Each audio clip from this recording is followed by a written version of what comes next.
Hello guys! Hello! This is for Aquarius. Welcome dito sa aking channel, Aquarius. Alamin natin kung anong messages, vibration, gabay, energy para sa inyong lahat. So, this is for the first week of December 2025. So, titingnan natin, Aquarius, kung ano ang posibleng mensahe para sa'yo ng baraha or ng tarot. So, please connect your intuition. Paki-connect lang ng intuition guys sa mga baraha na lalabas dito sa readings mo. And yun, wag tayong masyadong hard sa sarili natin. Wag nating seryosohin ang lahat-lahat na ng mga nangyayari sa paligid natin. Okay? Okay. So, this is for Aquarius. Ano bang malita? Ano bang information? December 1 to 7.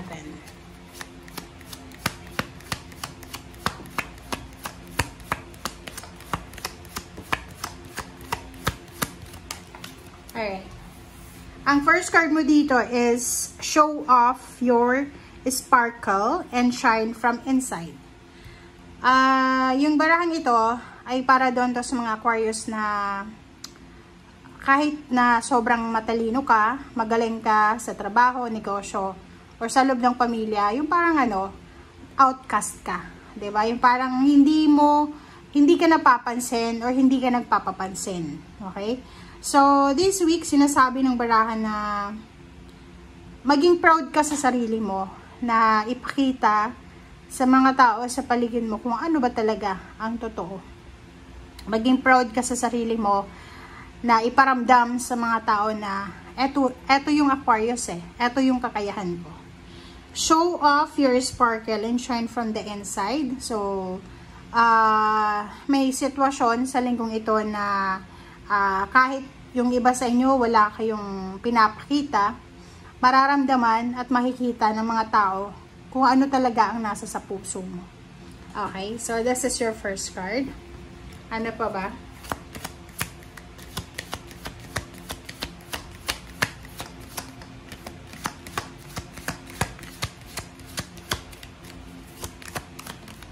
Aquarius.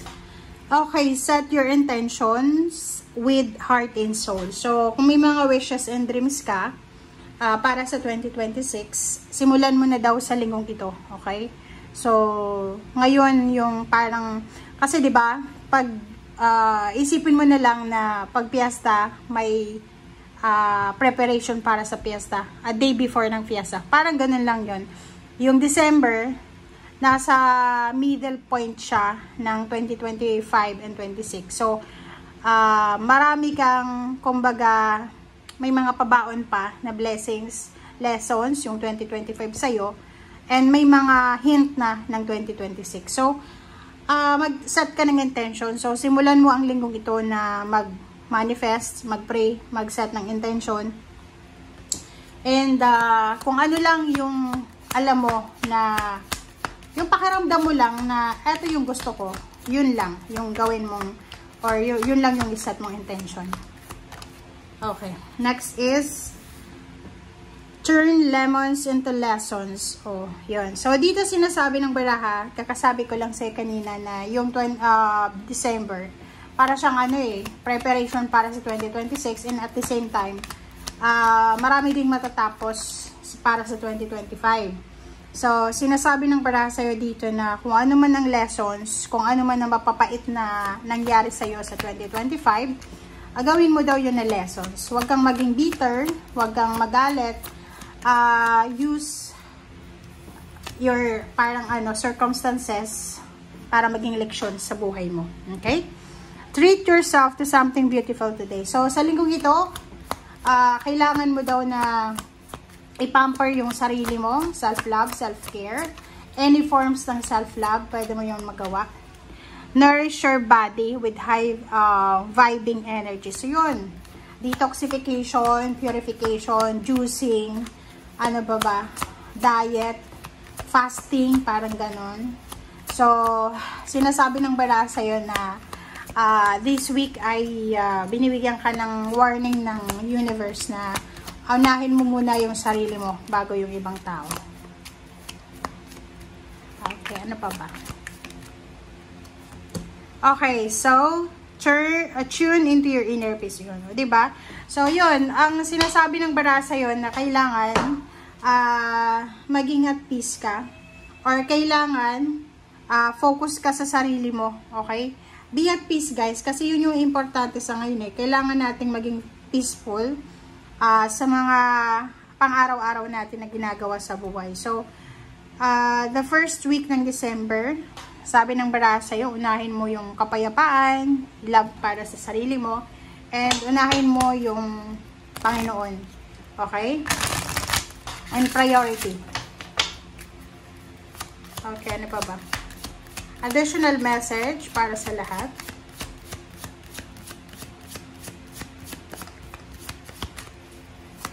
Aquarius.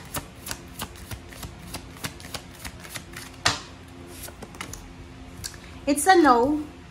Ano man itong parang balak mong gawin sa linggong ito? It's either travel or anything na kailangan mong gawin. It's a no muna. So, pwede mong ihang, i-postpone, or wag mo munang ituloy. Okay, next card natin, if you believe, kung naniniwala ka daw, don't stop. Okay, so kung ano man yung paniniwala mo na yan, wag kang titigil. Kumbaga, sinasabi ng Barasa dito na wag kang tumigil sa kung anong paniniwala mo.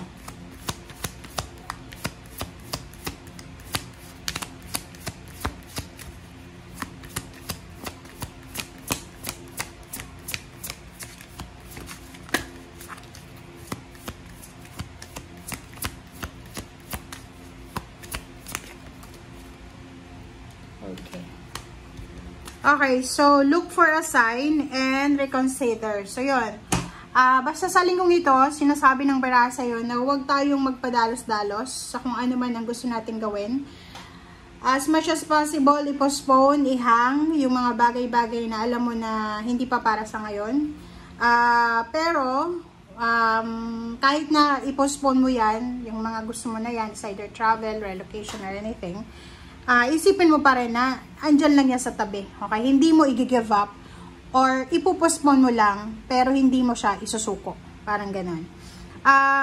Reconsider natin yung mga options natin. Huwag tayong mag-decide sa linggong ito na hindi natin pinag-iisipan. Okay? Think before you decide. Reflect. Kailangan mo dito ng ng sobra-sobrang tawag dito, lakas loob. Kasi pag wala kang lakas loob, pwede kang matempt and makagawa ka ng desisyon na pwede mong pagsisihan next year or maybe the other next months. Okay? Thank you guys. Bye!